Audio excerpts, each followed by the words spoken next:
Lorsque l'on parle de climat ou de biodiversité, on pense souvent aux forêts ou aux glaciers. Pourtant, l'océan couvre plus de 70% de notre planète. Il produit plus de la moitié de l'oxygène que nous respirons, il absorbe une part importante du CO2 émis par les activités humaines et il régule le climat mondial. Sans lui, la vie telle que nous la connaissons serait tout simplement impossible. Mais cet équilibre est aujourd'hui fragilisé. Surpêche, pollution, réchauffement des eaux, disparition des récifs coralliens, destruction des habitats marins, les défis sont immenses. Dans cet épisode hors série, nous vous proposons de revivre un webinaire consacré à un sujet qui nous concerne tous, l'avenir de l'océan.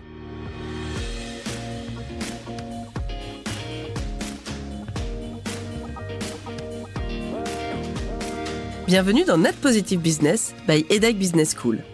Je suis Clémentine Gélin et dans ce podcast, je vous fais découvrir le net positif, ses fondamentaux et comment l'intégrer dans la stratégie d'une entreprise.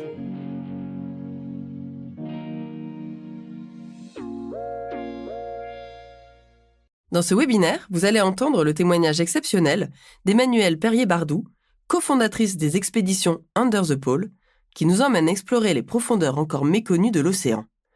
Puis, 3 diplômés de l'EDHEC partageront leur parcours professionnel et montreront que, quelles que soient nos compétences, en marketing, finance, communication, stratégie ou gestion de projet, il est possible de contribuer concrètement à la protection du vivant.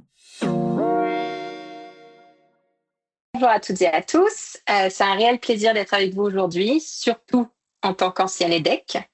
Marie-Céline Piednoir, fondatrice de Positive Ripple Consulting. Et du coup, merci aux équipes du Club Note Positif de nous offrir cette belle plateforme. Donc le thème qui nous réunit aujourd'hui, c'est l'océan. Et du coup, je voulais partager quelques chiffres clés pour commencer. Donc l'océan couvre 71% de la surface de la planète. Il produit plus de 50% de l'oxygène que nous respirons. Il absorbe environ 25% des émissions mondiales de CO2 et il régule le climat à l'échelle planétaire. Donc, je ne vais pas rentrer dans le détail scientifique de tous ces chiffres, mais sachez qu'ils sont prouvés scientifiquement. Et d'ailleurs, je vous invite, si ça vous intéresse, à lire plus en ligne. Il y a énormément d'articles, de vidéos, de revues sur tous ces chiffres clés pour l'océan. Et ce qui est important, ce qu'on voulait vraiment que les gens comprennent dans ce webinaire, c'est que chacun a un rôle à jouer, quel que soit votre métier. Tout le monde peut avoir un impact positif sur l'océan. Donc, entre autres, on sait que l'équilibre de l'océan est en train de se fracturer et les conséquences ne restent justement pas au bord de l'eau. Donc, je vais vous donner d'autres chiffres clés qui sont un peu moins joyeux. Donc, on a plus de 50% des récifs coralliens mondiaux qui ont disparu depuis 1950. Les stocks de poissons sont surexploités. 8 millions de tonnes de plastique rejoignent l'océan chaque année et ça s'accumule. Il y a 3 milliards de personnes qui dépendent de l'océan pour leur alimentation et leurs moyens de subsistance. Et dans les news, je sais surtout en France, on voit de plus en plus de scandales sanitaires liés à des poissons d'élevage contaminés, entre autres le saumon. Mais bon, on va se dire que on va pas rester sur ces nouvelles déprimantes et le plus important, c'est qu'on doit agir. Et pour cela, on voulait, pendant ce webinaire, vous présenter des profils inspirants. Donc, on va commencer par un keynote d'Emmanuelle Perrier-Bardou, qui est la fondatrice d'Under the Pole. Bonjour tout le monde, merci Marie-Céline. On m'a demandé de vous parler de mon témoignage de terrain sur la réalité de l'océan profond et de la science et de l'exploration. Et ce que ça nous permet de voir, de constater et surtout ce que ça implique et qu'est-ce qu'on peut faire. Alors j'ai 10 minutes, donc ça va être quand même assez rapide. Mais d'abord, je vais vous parler d'une zone qui est pas si loin à l'échelle des océans, puisque c'est la zone mésophotique qui est entre 30 et 200 mètres de profondeur. Donc on vous parle d'océans profonds parce que pour l'homme, ça semble profond, mais en réalité, à l'échelle des océans, c'est un peu le pédiluve, quoi. Mais c'est une zone qui est importante et je vais vous raconter pourquoi. Alors déjà, je vais me présenter très rapidement quand même. Je suis cofondatrice et co-directrice des expéditions Under the Pole. J'ai toujours été passionnée des océans, pourtant j'ai grandi très loin de la mer. J'avais des parents qui n'étaient pas du tout dans ce milieu-là, donc ça a été un petit peu un parcours à force de persévérance, on va dire, pour réussir à faire ce que j'ai fait. J'ai passé mon bac et finalement, pour me rapprocher des océans, je suis devenue skipper et capitaine de marine marchande. Mais vraiment, je suis restée sur des voiliers. Et j'ai travaillé avec l'explorateur Jean-Louis Etienne pendant longtemps. Et c'est un peu comme ça, dans ce contexte-là, que j'ai rencontré mon mari Guilain, qui lui était plongé. Et c'est avec lui en particulier que je me suis formée à la plongée sous-marine. Et Guylain, lui, il était ingénieur diplômé de l'École polytechnique fédérale de Lausanne. Donc on est super différents, très complémentaires, et je dis souvent que on n'aurait pas fait seul ce qu'on a réussi à faire tous les deux. Donc voilà, juste pour notre présentation à nous.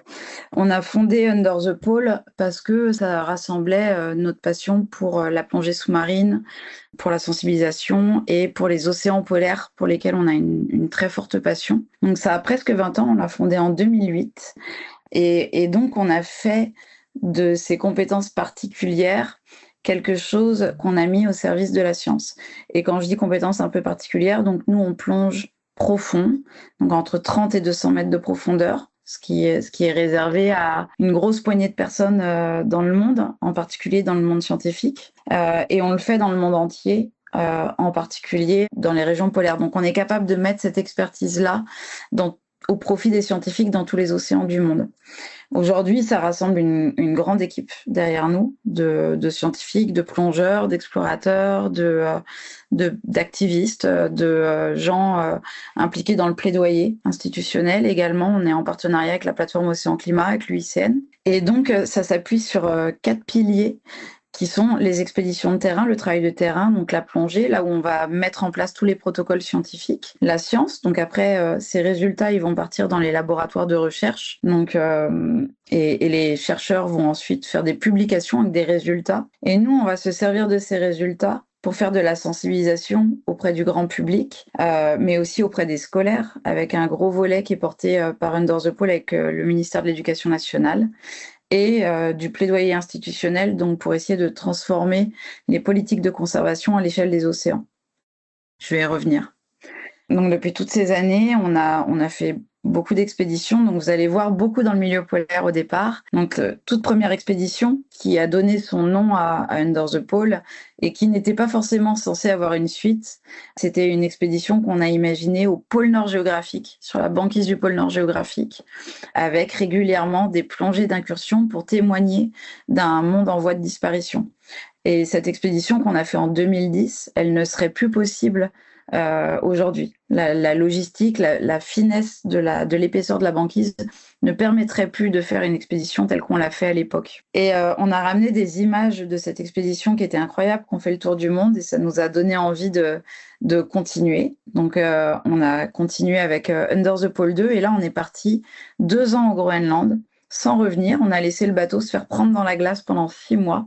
Et là, sur toute la côte groenlandaise, on a réalisé des centaines de plongées, et les premières plongées en milieu polaire, sous la glace et dans l'océan Arctique à plus de 100 mètres de profondeur. On est revenu, on est reparti, et puis là on s'est dit on va aller d'un pôle à l'autre. Donc on a fait le passage du Nord-Ouest avec un programme sur la fluorescence sous-marine, et puis un grand programme qui s'appelait Deep Hope avec le CNRS en Polynésie française pour étudier les coraux profonds. Et ce programme, il est très intéressant parce que il est à l'origine de tout ce qu'on fait aujourd'hui. Les publications scientifiques de ce programme ont été vraiment à l'origine de ce qu'on porte aujourd'hui. On a terminé ce Under the Pole 3 avec un programme capsule qui est un habitat sous-marin qui nous permet de vivre sous l'eau plusieurs jours et plusieurs nuits et de nous affranchir du temps passé sous l'eau. Voilà. Et puis après, on voulait aller en Antarctique, mais il y a un petit virus que vous connaissez tous qui s'appelle le Covid, qui a mis un terme à cette ambition. Et donc, on est rentré en France et on a lancé Under the Pole 4, qui est le programme dans lequel on est aujourd'hui, qui est un programme d'une décennie sous l'égide de la décennie des Nations Unies pour les océans, qu'on porte avec le CNRS et avec un consortium de scientifiques internationaux, une quarantaine de scientifiques, et qui s'intéresse à ces écosystèmes profonds dans le mésophotique, mais en particulier ces écosystèmes qu'on appelle des forêts animales marines, qui sont l'équivalent de nos forêts terrestres, mais sous l'eau. Le problème de ces forêts, c'est que on ne les voit pas, et du coup, c'est exactement comme les forêts sur Terre. Sauf que les forêts sur Terre, si vous voyez un bulldozer passer sur la forêt et la raser à blanc, vous allez tout de suite comprendre la menace pour la biodiversité qui vit à l'intérieur de cette forêt. Si vous voyez une forêt brûlée, vous allez comprendre que on est en train de faire disparaître toutes les espèces et de perdre les services que nous rend la forêt. Ben, sous l'eau, c'est pareil, sauf que vous remplacez les bulldozers par des chalutiers, vous remplacez les feux de forêt par des canicules sous-marines qui font blanchir les coraux et brûler les gorgones, et vous avez un peu les menaces sous-marines transposées à nos forêts sous-marines. Voilà. Sauf que, encore une fois, personne ne le voit. Donc, on a vraiment ce programme pour étudier le fonctionnement et l'utilité que rendent ces forêts. Et puis, on a après comment rendre visible l'invisible avec ce programme de communication, de sensibilisation et de plaidoyer. Alors, pourquoi ces écosystèmes sous-marins mésophotiques sont importants? Donc, je rappelle, mésophotique, ça vient du grec moyenne lumière, entre deux. On est entre la surface et les abysses. Il reste un peu de lumière, beaucoup moins qu'en surface. Et en fait, vous avez tous entendu parler justement de blanchissement corallien. Vous avez entendu parler de mortalité des gorgones en Méditerranée. Eh bien, nous, dans ces forêts animales marines qu'on trouve plus profonds, on ne subit pour l'instant pas ces problèmes liés au changement climatique. On subit les problèmes liés à la pêche, liés à la pollution, mais pas liés au changement climatique.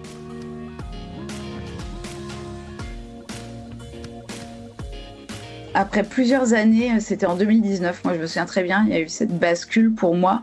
J'étais vraiment un peu désespérée, j'avais vu le rapport intermédiaire du GIEC qui disait que, en gros, d'ici 2050, 90%, voire 99% des récifs coralliens auraient disparu. Et je me suis vraiment demandé à quoi ça servait, tout ce qu'on faisait. Et en parallèle, on a eu les premières publications scientifiques qui montraient que justement, ces coraux qu'on avait étudiés plus profonds échappaient au blanchissement corallien pour l'instant. Que ces écosystèmes profonds étaient en bonne santé, voire qu'ils étaient même plus diversifiés qu'en surface, mais que paradoxalement, ils n'étaient pas protégés parce qu'ils n'étaient pas connus. Et ça a donné un cap pour tout ce qu'on fait aujourd'hui, qui est de porter ce plaidoyer pour ces espaces mésophotiques qui sont des espaces de résilience, des espaces d'espoir pour les océans, mais qui sont encore très mal protégés. Voilà, puis je vais juste vous dire un mot rapidement parce qu'on revient d'Antarctique, où on a passé 3 mois, où on a réalisé 35 plongées jusqu'à 130 mètres de profondeur. C'est une première mondiale, jamais personne n'avait fait ça, mais ce qu'il faut en retenir, c'est pas du tout le record. Ce qu'il faut en retenir, c'est qu'on a vu des écosystèmes d'une richesse incroyable. Regardez ça. Il y a plus de personnes qui sont allées dans l'espace, en fait, que de personnes qui ont pu observer ces écosystèmes de leurs yeux. Et vous voyez, ces écosystèmes à 100 mètres sous l'Antarctique, ils n'ont rien à envier des récifs coralliens. Vous voyez toutes ces couleurs, toute cette richesse. Et voilà, je vais juste vous montrer un peu en avant-première quelques images de l'Antarctique pour que vous puissiez voir de vos yeux à quel point c'est beau et du coup important. Et voilà, je suis encore toujours émue quand je vois ces images parce que en fait, pour une fois, on a peut-être l'occasion d'arriver avant qu'il soit trop tard. C'est-à-dire que, un peu comme ce qui se passe avec le minage des fonds sous-marins, pour une fois, il y a un endroit dans le monde où on pourrait arriver avant qu'il soit trop tard. Et cet endroit, l'Antarctique, il est actuellement un peu à la frontière. On est vraiment à ce moment où tout peut dégénérer. C'est-à-dire que on subit des pressions très importantes dues à la pêche industrielle du krill. Et en même temps, les écosystèmes qu'on a vus, ils vont encore bien et ils sont encore en bonne santé. Mais voilà, ce que je veux dire et répéter, c'est que cette science, elle est importante si on la partage et si on en fait quelque chose. Nous, on est très heureux cette année, dans l'année qui s'est écoulée, on a réussi à faire protéger 450 km² autour d'un archipel qui s'appelle Fourni en Grèce, à le faire interdire au chalutage. On a réussi à faire voter avec l'UICN une motion internationale sur cette zone mésophotique et c'est pour la première fois un texte officiel qui reconnaît l'importance de cette zone des océans. Et puis là, il y a 1 mois en rentrant de l'Antarctique, on a 2 amendements qui sont passés au Parlement européen pour demander un moratoire sur la pêche au krill pendant 5 ans. Alors ça va prendre du temps, mais juste pour faire la transition avec ce que vont dire mes collègues après, on pêche le krill en Antarctique pour 3 raisons absurdes. Donner la couleur rose au saumon d'élevage, d'accord? Parce que votre saumon, pour qu'il soit rose, il faut du krill pour le colorer.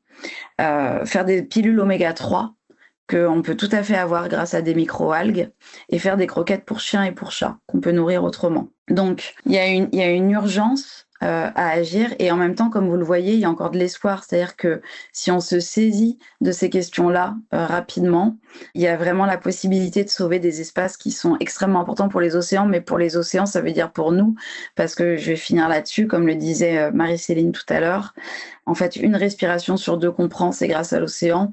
Essayer de vivre en apnée la moitié du temps, notre vie va devenir vachement plus compliqué. Donc voilà, je vous remercie et je vous invite à écouter vraiment attentivement les échanges qui vont venir après.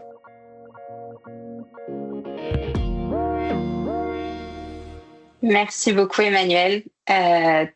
Comme d'hab, très, très, très inspirant. Mais aussi, c'est très important pour eux de, comme disait Emmanuel, de sensibiliser la population. Et aussi, parfois, ils ont besoin de vous pour des votes, pour mettre la pression, pour relayer des informations. Donc, déjà, dans votre canapé le soir, vous pouvez aider en partageant et en suivant ce genre de projet. Et du coup, on va transitionner vers un panel avec donc Clara, Claire et moi-même. Et une première question, Claire, si tu veux, qu'est-ce qui nous a fait basculer vers ce secteur? Est-ce qu'il y a eu un moment charnière en prouvant que potentiellement chacun peut aussi à un moment faire une transition professionnelle? Donc très rapidement, peut-être on va commencer par toi, Claire.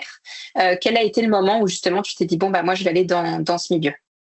Merci Marie-Céline et bonjour à tous et à toutes. Claire Boudy, Nature Restoration Senior Officer. Merci Emmanuel pour cette présentation qui était vraiment super inspirante. Et du coup, alors moi je suis diplômée de l'EDEC 2016 comme MC et Clara. Et j'ai commencé ma carrière professionnelle dans le privé. J'ai travaillé 3 ans chez Capgemini Invent, donc au début surtout sur des projets de transformation digitale, donc rien à voir avec ce que je fais aujourd'hui.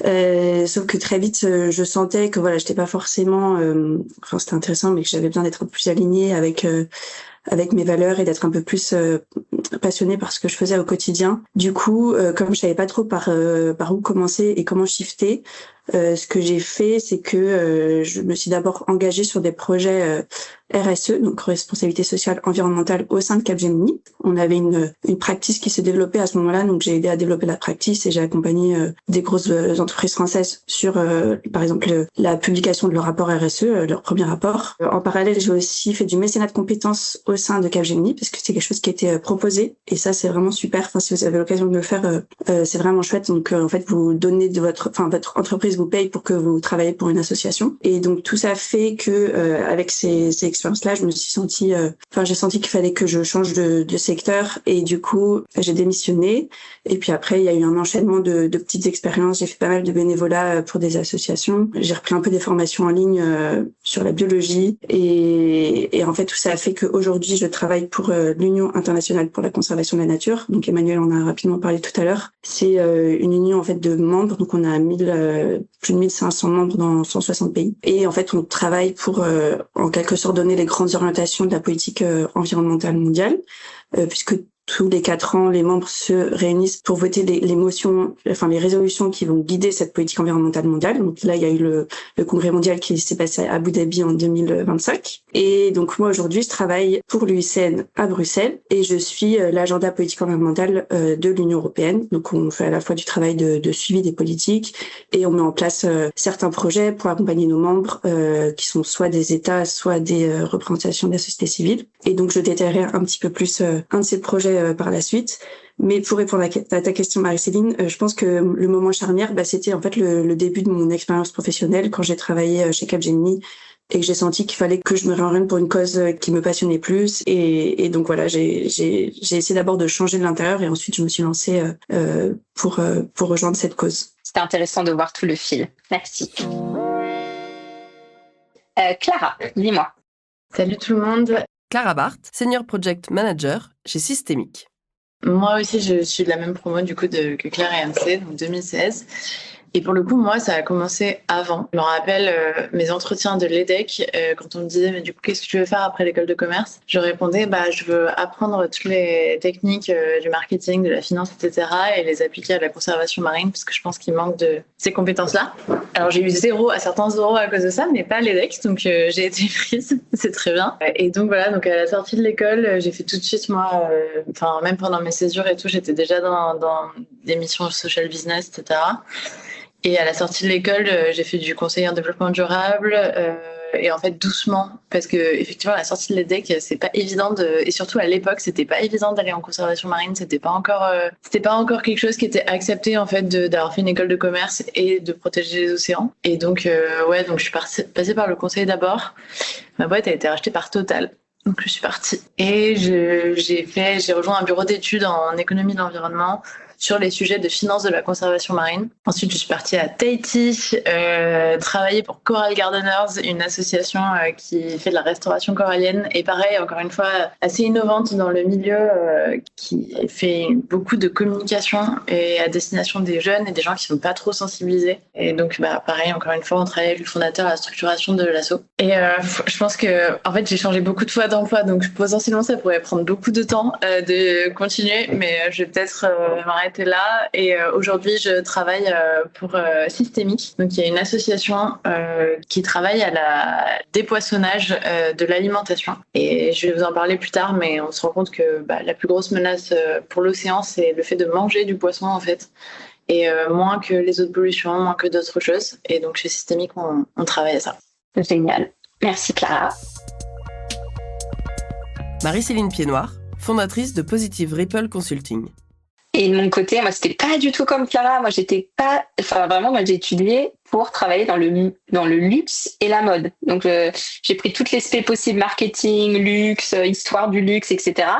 Et j'ai commencé par ça. Donc, j'ai commencé chez LVMH. Il y a eu une première petite crise existentielle où je me suis rendu compte qu'en fait, je vais très vite, ça ne me correspondait pas et le système de valeurs n'était pas vraiment aligné avec le moi que je découvrais. J'aime bien ce que tu as dit, genre le travail interne pour ensuite l'appliquer sur notre travail. Et du coup, je suis allée dans le milieu du sport. J'ai bossé pas mal d'années pour Adidas, où j'ai beaucoup appris. Comme une seconde école, j'ai énormément appris et c'est la génération, les réseaux sociaux sont à Paris. Et là, pareil, autre petite crise existentielle. Je me souvenais, je faisais la campagne Run for the Ocean. Donc, c'est courir pour la protection de l'océan, entre autres, retirer du plastique. Et on avait des cartons qui arrivaient dans des sacs en plastique. Donc, je me souviens de ce moment où je me suis dit, mais en fait, MC, non. Donc, pareil, j'ai démissionné. Et là, une certaine Clara Barthes m'écrit, je crois, sur Messenger et me dit qu'elle a vu que j'avais démissionné et qu'à Coral Gardeners, ils avaient besoin de quelqu'un pour faire la com, le marketing, etc.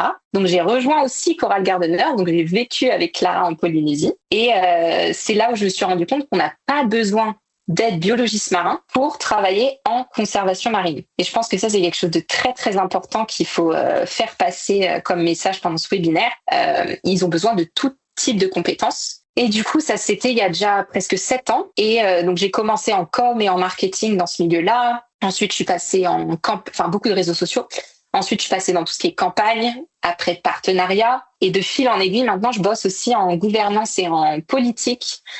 Donc, je suis vraiment à l'intersection entre la science, les fondations, le financier et les gouvernements. Et entre autres, en ce moment, je travaille pour un projet pour la protection des récifs coralliens potentiellement résistants au changement climatique au niveau mondial. Donc, je bosse avec une vingtaine de gouvernements et beaucoup d'organismes, dont IUCN, pour qui Claire travaille. Voilà. Du coup, on va passer à des petites présentations un peu plus détaillées. On va commencer avec Clara, qui va nous mettre en avant l'impact concret de la dégradation marine sur la vie des Français, entre autres dans leur assiette, leur santé et leur littoral. À toi, Clara.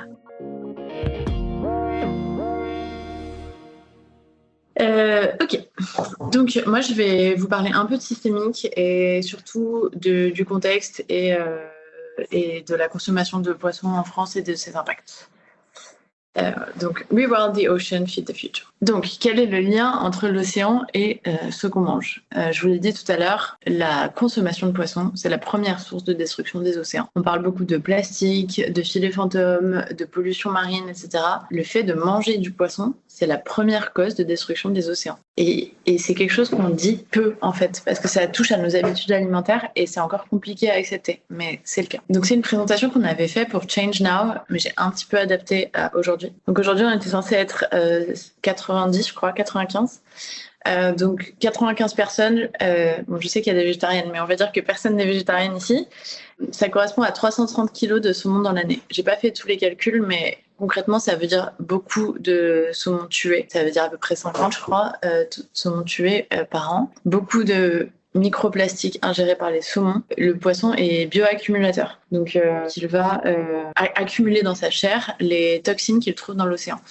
Aujourd'hui, l'océan est tellement pollué et à long terme que tous les poissons qui habitent dans l'océan, et notamment les carnivores, qui vont manger du coup des poissons qui accumulent déjà des toxines dans leur chair, jusqu'à en avoir tellement qu'ils posent un problème à la consommation humaine. Vous avez dû entendre parler du thon et du scandale du mercure. Aujourd'hui, il n'y en a pas que dans le thon, il y en a dans beaucoup d'autres poissons. Et on commence à trouver des PFAS. Donc si vous connaissez Camille Etienne, vous avez entendu parler des PFAS, qui sont des polluants éternels, des perturbateurs endocriniens. Et il y a un niveau tel de toxines dans les poissons aujourd'hui qu'on commence à ne même plus le considérer comme un aliment santé. Donc manger du poisson, c'est pas que mauvais pour les poissons, c'est aussi mauvais pour nous. Et le fait qu'il y ait des oméga 3 dedans ne suffit pas à compenser ça. Consommer du poisson et du saumon aussi, ça veut également dire beaucoup de poissons sauvages capturés, parce que même si votre saumon est d'élevage, il faut le nourrir, et ça on le nourrit avec des poissons qu'on capture dans la mer.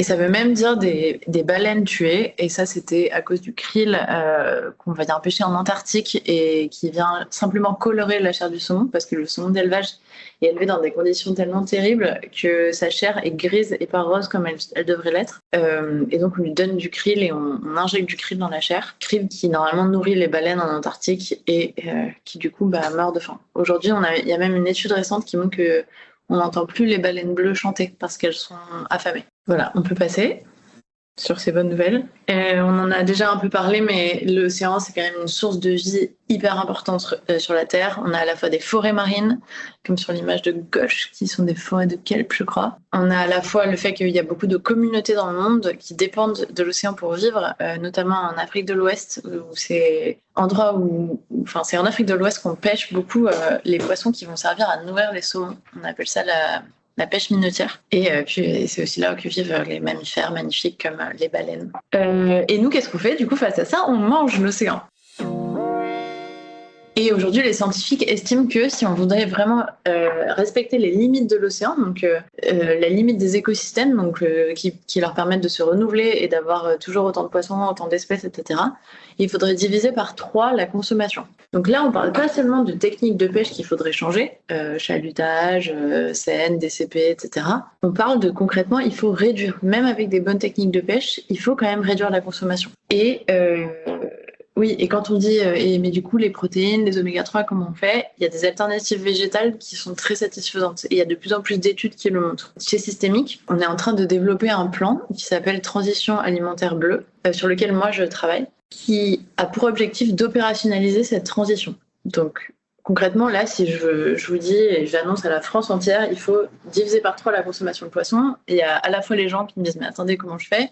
Aussi les industriels, les pêcheurs, les aquaculteurs qui vont dire, genre, ouais, t'es sympa, mais nous, on va crever de faim, etc. Donc, non content de travailler à sensibiliser ce systémique, on travaille aussi à essayer de trouver des solutions concrètes et à lever les freins vers une transition. Faire en sorte que les gens, et quand je dis les gens, c'est le grand public, mais aussi les gouvernements, les acteurs politiques et les acteurs de l'écosystème, réalisent que en fait c'est possible et nécessaire de baisser la consommation de poisson. Donc une des solutions qui est amenée souvent quand on dit il faut arrêter de manger du poisson, il faut arrêter de pêcher dans la mer, on dit mais est-ce qu'il faut faire de l'élevage? Et aujourd'hui on voit que si la pêche, il y a déjà quand même une grosse sensibilisation à ces sujets-là et du coup est assez stable, c'est l'aquaculture qui aujourd'hui est égale à peu près 50% du poisson qu'on mange dans le monde. Les Français, il y a la moitié du poisson qu'on mange qui est importé et le poisson qu'on mange le plus, c'est le saumon. Et quand on dit import et quand on dit saumon, ça veut dire aquaculture. Et aquaculture, c'est un sujet qui est très peu médiatisé et très peu adressé par les ONG aujourd'hui. Juste un chiffre quand même important pour un saumon. Donc ici, on a dit qu'on mangeait, je crois, 50 saumons par an. Un saumon, c'est 440 poissons qui sont pêchés dans la mer. Au cours de sa vie, le temps qu'on l'élève, il va falloir qu'il mange 440 poissons. Donc un élevage, c'est pas du tout quelque chose de satisfaisant pour les océans. C'est 95 grammes de soja, donc plutôt qu'on les mange directement, on va en plus déforester, soja, déforestation amazonienne, etc. Le krill, on en a parlé. L'image en bas à droite, c'est un échantillonnage de couleurs de saumon. Donc ça, c'est quelque chose que les industriels ont, et ils vont décider comme ça de la couleur du saumon avec un échantillonnage, et en fonction ajuster la quantité de krill qu'ils donnent au saumon. Donc c'est comme ça que c'est fait, quoi. Enfin voilà, juste pour avoir une idée. Ensuite, en termes de bien-être animal, je sais pas s'il y a des personnes parmi vous qui sont sensibilisées à la cause animale. mais le poisson c'est sentient, donc ça veut dire que ça ressent la douleur, autant que des mammifères, autant que des humains. Et aujourd'hui, ça, c'est des poissons, c'est des images réelles d'élevage de saumon, donc qui sont attaqués par des parasites, des poux du saumon, qui leur mangent la chair pendant qu'ils continuent à vivre. Il y a des taux de mortalité dans les élevages de saumon qui sont énormes, avant même qu'on consomme le saumon. Donc c'est des animaux qui passent leur vie dans des endroits beaucoup trop petits pour eux, et en plus avec des douleurs atroces, quoi. C'est comme si vous viviez dans une cage avec en plus des plaies ouvertes pendant toute votre vie. Image suivante, et donc ça on en a parlé, la pêche minotière, donc c'est le fait que...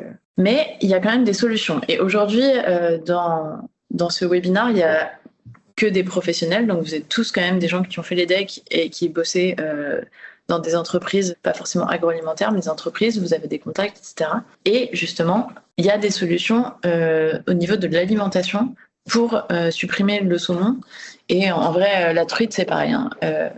La truite, c'est les mêmes enjeux, et tous les poissons d'élevage carnivore, c'est pareil, à peu près. Il y a des alternatives végétales au saumon. Il y a des entreprises qui commencent à supprimer le saumon. Donc il y a des entreprises, notamment Maison Landmen, qui est une boulangerie parisienne, qui ont décidé de supprimer le saumon, Ignorest aussi. Et en fait, c'est un enjeu qui est peu connu aujourd'hui, enfin, sur lequel il est possible d'avoir des actions. Chez Systémique, on travaille du coup avec le monde de la restauration collective, de l'agroalimentaire, pour trouver des solutions. On a aussi des actions sur le terrain. Donc, par exemple, on est en train d'empêcher la première ferme-usine de saumon de s'installer en France. Donc, vous pouvez nous suivre sur les réseaux et nous aider à repartager.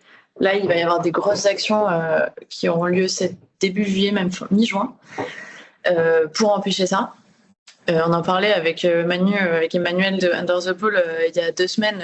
En fait, c'est énorme parce que c'est effectivement un sujet sur lequel il n'y a pas encore de problème, entre guillemets, dans le sens où nous, on importe en France du saumon, mais on n'a pas encore d'élevage de saumon important en France. Donc on a vraiment l'opportunité là d'interdire le premier élevage de saumon, et donc d'empêcher à une industrie de se développer, et qui pourra donc faire des lobbies, et quand on dira il faut baisser la consommation de saumon, on va dire ah ben non, attendez, vous regardez, il y a des emplois. Donc pour l'instant, il n'y a pas ça. Donc on a vraiment l'opportunité d'empêcher ça. Donc c'est énorme, et d'empêcher tout le greenwashing sur du saumon français qu'on peut imaginer. Voilà. Ensuite, j'avais un autre call to action pour vous. C'était, donc si vous bossez dans la restauration, dans l'agroalimentaire, dans la restauration collective, n'hésitez pas à nous contacter. Nous, vraiment, on fait de la sensibilisation dans les entreprises, et on travaille ensemble à des solutions bien plus en détail que là-dessus. Si vous connaissez des gens qui travaillent là-dedans, n'hésitez pas aussi à leur parler du sujet du saumon et de l'aquaculture. Et allez sur nos réseaux et partagez. Et évidemment, dans votre côté individuel, j'espère qu'après ça, vous arrêterez de manger du saumon. Mais je pense qu'ici, vous pouvez faire beaucoup plus. Merci Clara. Ouais, c'est ma bataille au niveau familial, même petit à petit, faire comprendre aux gens qu'il faut arrêter certains aliments, et le saumon et les crevettes et le thon. Enfin, je crois que je suis là, s'il y en a 3, gardez-les en tête. Bon, ok, les pieuvres aussi, tout ça, les pauvres.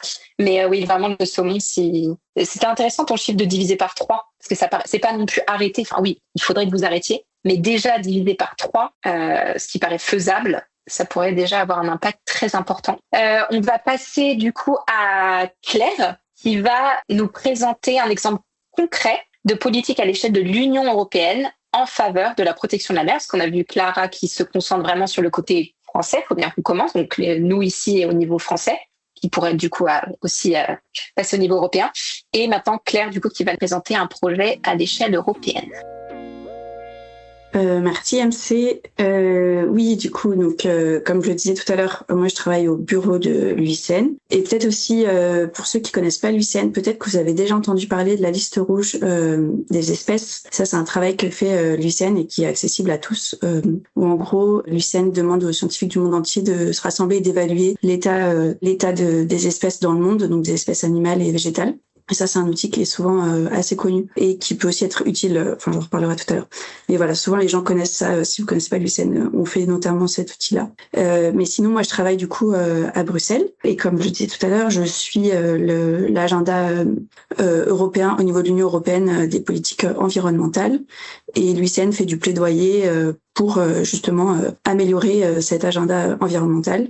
Et on sait aujourd'hui qu'il est d'ailleurs sous grosse pression. Je ne sais pas si vous avez entendu parler de l'omnibus et de toute une série d'initiatives pour saper les différentes réglementations qui existent aujourd'hui. Donc voilà, je pense que ça aussi, si vous voulez vous informer et suivre ce qui se fait au niveau européen. Et aussi, il y a pas mal d'associations qui font appel aux citoyens pour mettre la pression sur nos représentants au niveau européen. N'hésitez pas à suivre parce que c'est vraiment super important ce qui est en train de se passer. Voilà, petite parenthèse.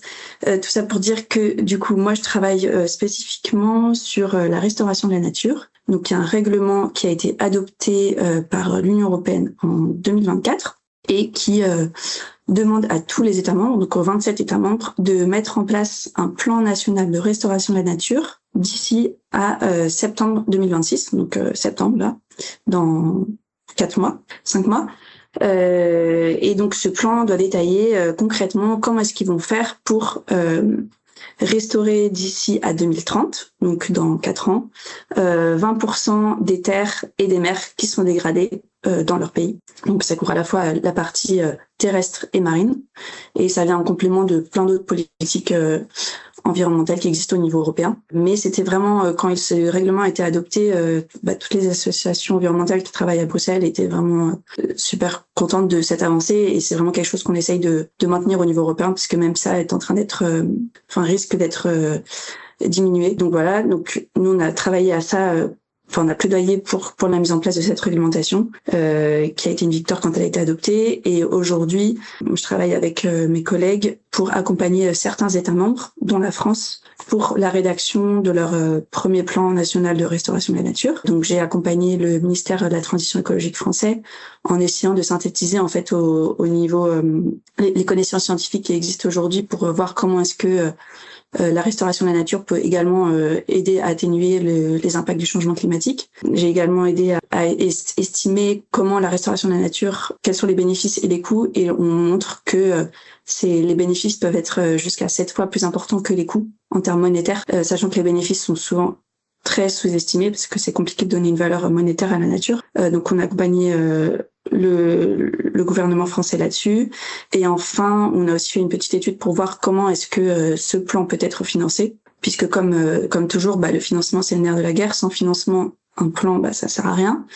Et on se rend compte aujourd'hui que les financements en faveur de la biodiversité, les plus importants, c'est les financements publics, donc ceux qui proviennent de l'État, de l'Union européenne, des collectivités territoriales, et qu'aujourd'hui ces financements sont en dégringolade depuis quelques années.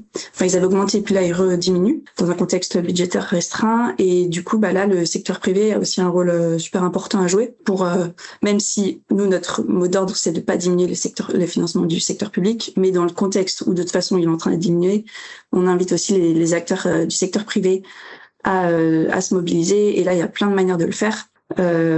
Soit par exemple en faisant du mécénat, soit de compétences comme je l'évoquais tout à l'heure, ou même du mécénat financier, donc en donnant par exemple de l'argent. Il y a plusieurs associations ou même des entreprises qui organisent des appels à projets pour financer tout ce qui est recherche sur la biodiversité marine ou des dispositifs de protection. Il y a certaines aires marines protégées qui peuvent être hybrides, donc qui sont pas seulement financées par l'État, mais aussi par des acteurs privés. Donc voilà, je pense qu'il y a tout un...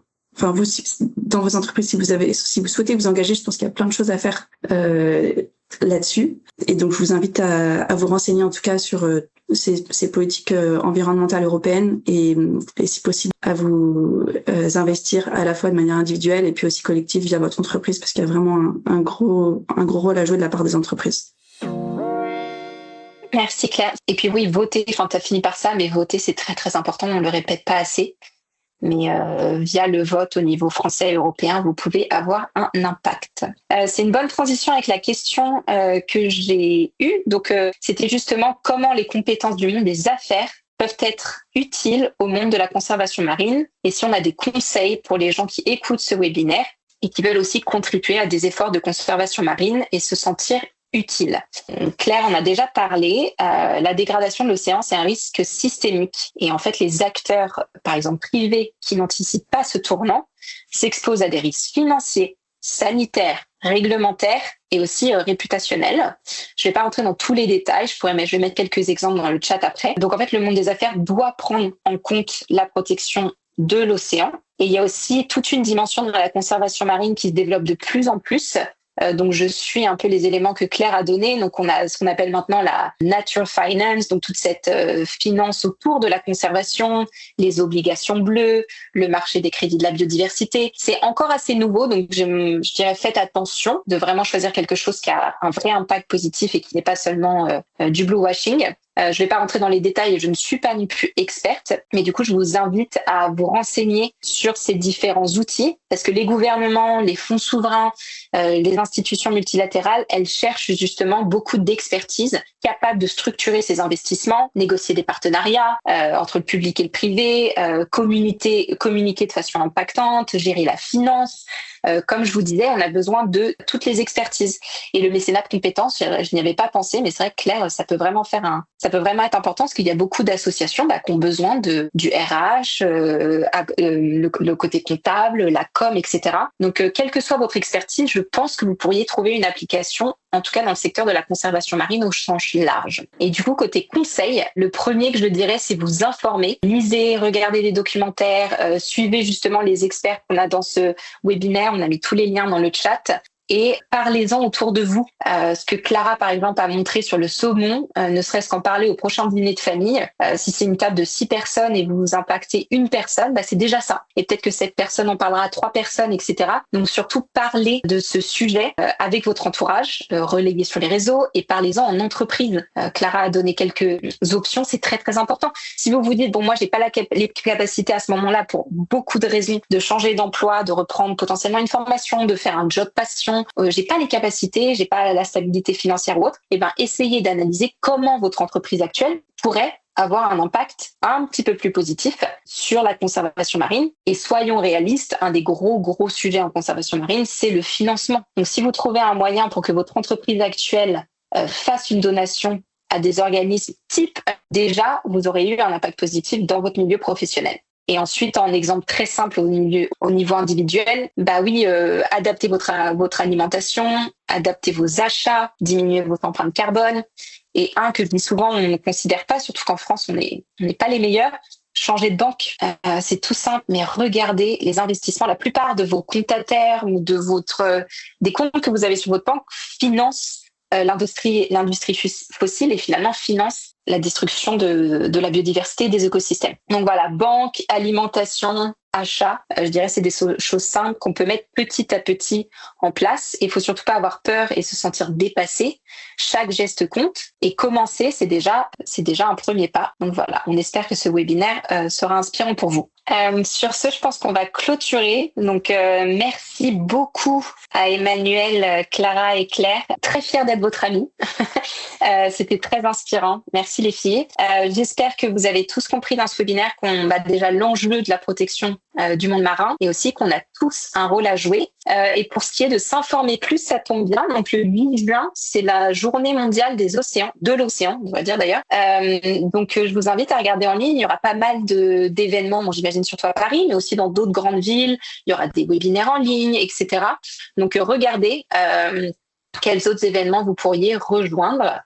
Voilà. Et du coup, pour tous les alumni EDEC, le club Net Positif et le club à rejoindre, faites passer le message. Et du coup, merci à toutes et à tous d'avoir rejoint ce webinaire. Si un message devait rester de cette rencontre, ce serait sans doute celui-ci. Nous avons tous un rôle à jouer dans la protection de l'océan. Certaines personnes choisissent d'en faire leur métier, d'autres font évoluer leur entreprise de l'intérieur. Beaucoup commencent simplement par changer quelques habitudes de consommation. Toutes ces démarches sont utiles. Si cette discussion vous donne envie de vous engager professionnellement, sachez qu'il existe aujourd'hui de nombreuses plateformes spécialisées dans les métiers à impact. Vous pouvez par exemple consulter Jobs Act Make Sense, qui référence des milliers d'offres dans la transition écologique et sociale, InClimate, qui met en relation des talents et des organisations engagées, Comet, qui facilite le mécénat de compétences entre entreprises et associations. Et n'hésitez pas non plus à suivre directement les ONG et les instituts de recherche qui vous inspirent. Under the Pole, Tara Océan, IUCN, Surfrider Foundation, Bloom, Sea Shepherd, ou encore Systémique, qui publient régulièrement leurs offres d'emploi, leurs missions de bénévolat et leurs appels à mobilisation. Mais s'engager ne signifie pas forcément changer de carrière. Nous pouvons agir à notre échelle. L'un des leviers les plus puissants évoqués pendant ce webinaire concerne notre assiette. Comme l'ont rappelé les intervenantes, les scientifiques estiment qu'une réduction importante de notre consommation de poissons contribuerait directement à préserver les écosystèmes marins. Nous pouvons également privilégier une alimentation plus végétale, soutenir les restaurateurs qui proposent des alternatives, nous informer avant nos achats, parler de ces sujets autour de nous ou encore interroger les pratiques de notre entreprise. Un autre geste, souvent moins connu, consiste à regarder où va notre argent. Les banques et les placements financiers peuvent soutenir des activités favorables ou défavorables aux océans et à la biodiversité. S'informer sur ses investissements est aussi une manière d'exercer son pouvoir d'action. Enfin, gardons en tête que les grandes transformations commencent souvent par une succession de petits choix individuels. Aucun d'entre eux ne changera le monde à lui seul, mais additionné, il crée un véritable mouvement. Si cet épisode vous a plu, n'hésitez pas à le partager autour de vous. Plus nous serons nombreux à comprendre les liens entre nos modes de vie et la santé de l'océan, plus nous aurons de chances de préserver ce bien commun essentiel. Net Positive Business by EDHEC Business School, le podcast qui vous fait découvrir ses fondamentaux et comment l'intégrer dans la stratégie d'une entreprise.